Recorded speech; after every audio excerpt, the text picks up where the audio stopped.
Hello, fellow mates. Let me welcome you to the first proper episode of XoXo podcast. In this episode, we talk about a teenage environmental activist and what she represents. It's going to be an informal episode, um, I want to be a little bit casual than I am, like I'm not reading out of a text or something. So let's get started like that. You might have heard about Sweden. Sweden is particularly the birth country of the great footballer Zlatan Ibrahimovic. Now there are two Zlatans in the same country, for all I can say. Ladies and gentlemen, I present to you Greta Thunberg. So who is Greta Thunberg? Let me tell you something about her real quick, and we will get on with the main topic of discussion in this podcast. Uh, for all I have known, Greta Thunberg is a teenage Swedish environmental activist who gained popularity in the social media recently after Facebook, YouTube, and Twitter and social medias exploded with videos of her striking outside the Swedish parliament as an action to fight climate change. She started to protest on Fridays with the motto "School Strike for Climate" written in Swedish in a cardboard from October of 2018 when she was just 15. Her main idea is to make the political leaders aware that the climate change issues um, uh, and encourage them to take strict political actions and encourage scientific actions to prevent them. Not particularly encourage, but um, pushing them to do something like that. The popularity upon our young Greta Thunberg is bestowed so much that she is thought to be one of the main contenders of winning the Nobel Peace Prize this year. She has been nominated. This is what advertisement and social media actual result we can see, right? It's been a lot of years that the social media has shown its effects on various kinds of things, and let's talk about it. The Greta Thunberg phenomenon that came up earlier this year. Does she deserve it? What exactly are the impacts of her grumpy speeches and her strikes on Fridays? Is she the um, hero we do not deserve, or is it all a big black hoax? Is something wrong in all this? Let's just find out while we talk about it. In this episode, I'm going to talk like informally with all you guys with some a little bit of text or like points I've written down. And maybe just read something random out of the internet and pose my views towards those things. Um, so I can say for all I care that Greta is in a position that is right for her.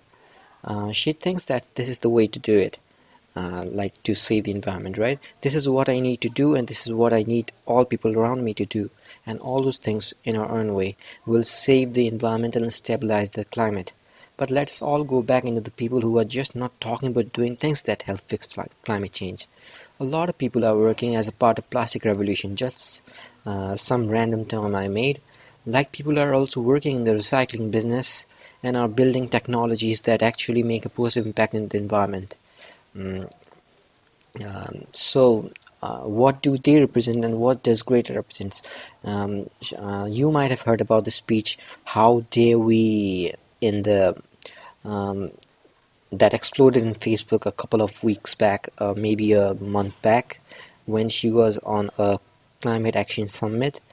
She was just 16 years old, and she gave a mind-rambling speech about how um, political leaders should really be responsible for the climate and should take actions to fight against the phenomena that is known as the climate change. And suddenly the question pops up, is climate action real? Of course it is real, but Greta Thunberg, what do we think about her, and what um, what are the kinds of things that we should learn from her, and what are the kinds of things that we should not be as brutal as Greta, in for all I can say. So let's get on with some topics that I will be reading out of the internet. So it can be seen that I see that Greta began this as a lone protest. She was outside Sweden's parliament alone on October 2018 when she was 15, saying that she would refuse to attend school on Fridays until the government tackled the growing climate and ecological crisis. In the 12 months since, she has become one of the world's most talked about people, having been invited to speak at the US General Assembly, where she invoked the wrath of Donald Trump, and inspiring global protests attracting hundreds of thousands of young campaigners. Um, some of our words out of the UN speech was like, "You have stolen my dreams and my childhood with the empty words, and yet I'm one of those lucky ones. People are suffering, people are dying, entire ecosystems are collapsing. We are in the beginning of a mass extinction, and all you can talk about is money and fairy tales of eternal economic growth. How dare you?"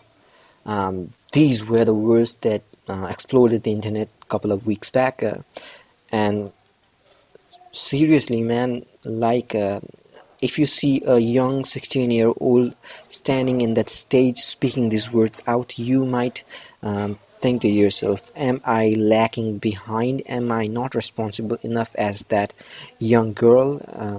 And is she the hero that we do not deserve, actually?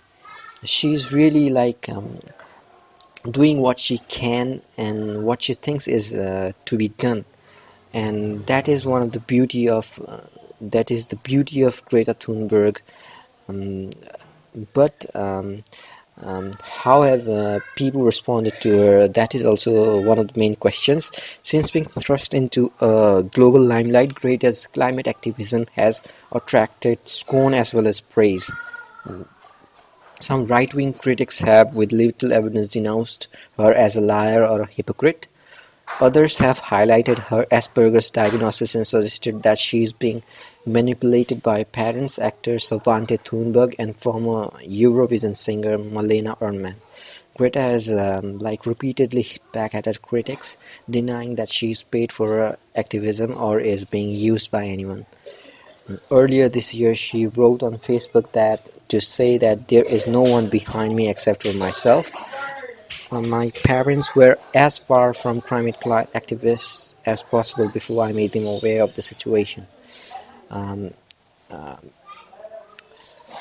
so now let's find out what is wrong with everything wrong with the Greta Thunberg.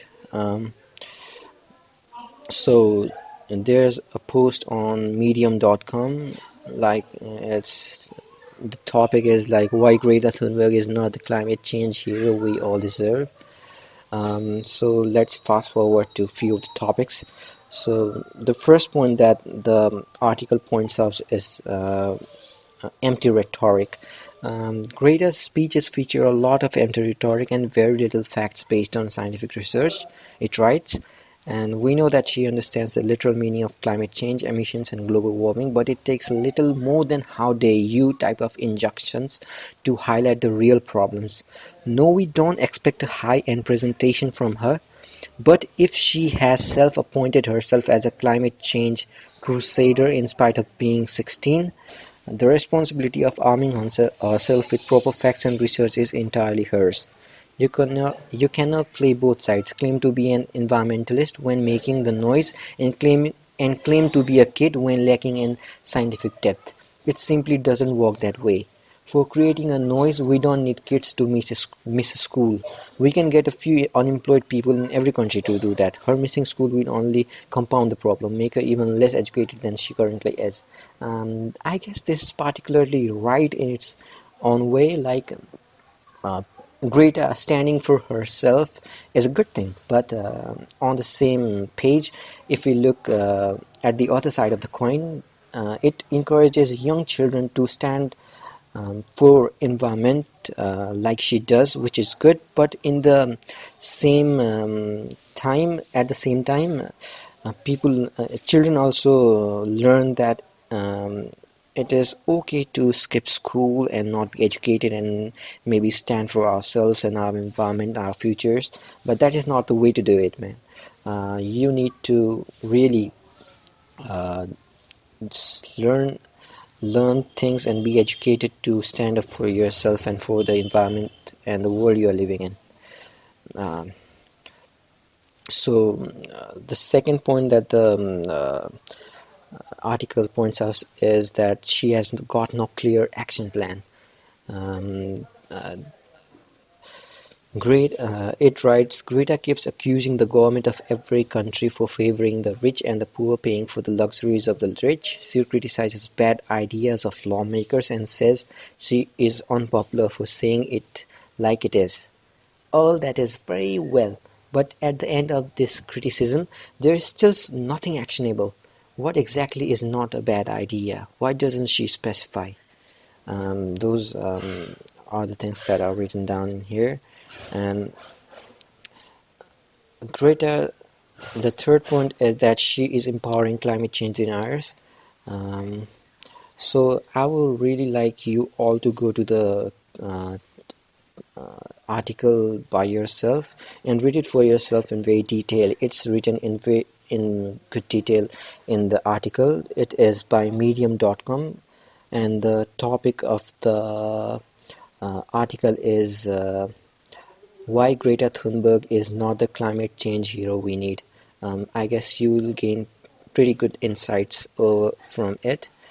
So now let's um, we might have talked about positives and negatives about Greta Thunberg, and I guess that is okay. And we um, can say for sure that it really depends on what your perspective is about Greta Thunberg. She might be, she has really been, she has really pointed our eyes towards a problem that the world is facing in, and we are completely ignoring. That is good in its own way, but is she the hero that we deserve or we need? Um, is it for the better or for the worse what she is doing? And does she encourage a young generation for a brighter future or a bad one? It's all people's perspectives. So let's end this podcast in that, and let's just hope that it ends well, the story goes well, and this is not just some kind of a bad story that turned out to be sweet at first and later turned into a bitter tale. Um, so, this is the end of the podcast. Maybe I will bring you a good, better podcast in a few couple of days, or maybe tomorrow, or maybe the day after tomorrow. So stay tuned. Also, please do not forget subscribing the channel, because I've got a very less number of subscribers, and still I'm doing this because I really wanted to do this. So stay tuned, stay informed. Bye.